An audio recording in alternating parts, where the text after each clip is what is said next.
Three, two, one. Hi, my name is Alakai. I'm a military firefighter, and I'm a friend of Evans. My name is Gavin Hoffman. I'm a military firefighter, also a friend of Evans. And I'm Joel Rodriguez. I'm also a military firefighter, and I'm a friend of Evans. This is going to be my audience for today. My name is Evan. I am a military firefighter, and today we're going to be talking about mental health and the first responder emergency services. A lot of the first responders that we know of today, we think of police officers, firefighters, paramedics, all rushing into danger to save the day. And sometimes they don't get breaks in between calls, so they need that the debrief and the de-stress that mental health programs provide. A lot of first responders struggle with emotional and psychological effects that the job has on their minds. They require, I believe that I'm here to argue today that they require programs and peer support teams in the fire service instead of just having them readily available. According to my own personal experiences and research, I believe that mental health is a very serious issue in the fire department, and I believe that it needs to be handled with care. Number one, I believe it's necessary for first responders with a higher rate of suicide and PTSD to get these programs. For example, we had a fire call today. We had a 12-year-old that fainted in the sun. Not that bad of a call, but we don't get those break in between calls. We have paramedics that respond to suicides themselves, and they expected to go around, come back to station, and go to the next call immediately. And I don't think it should be like that. According to the NIH, 10% of first responders suffer from PTSD, or otherwise known as post-traumatic stress disorder, in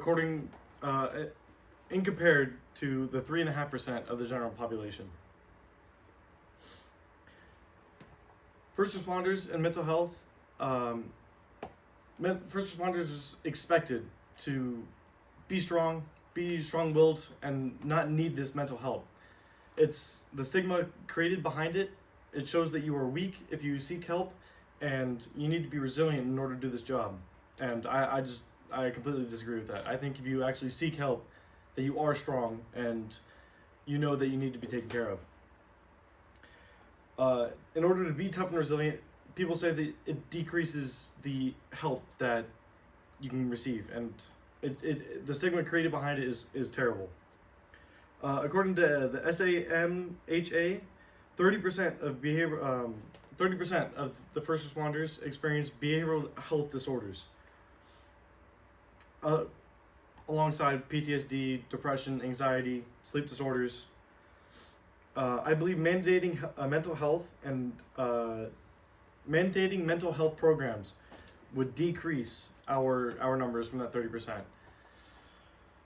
We have some programs in our own department, including peer support teams, CISM, which is critical incident stress management courses, as well as personal counseling. Early intervention equals reduced long-term stress. If early intervention actions are taken, it reduces the critical stress disorders that people receive long-term. The National Alliance on Mental Illness says that untreated illness means more absenteeism, less job performance, and substance abuse. And that goes across all first responders.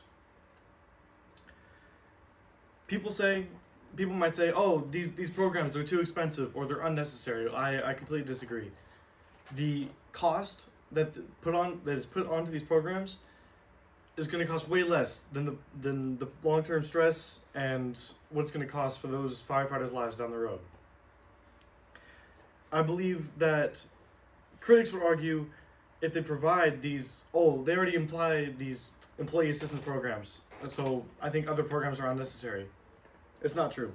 If they are available, they will not be used. I think they need to be mandatory.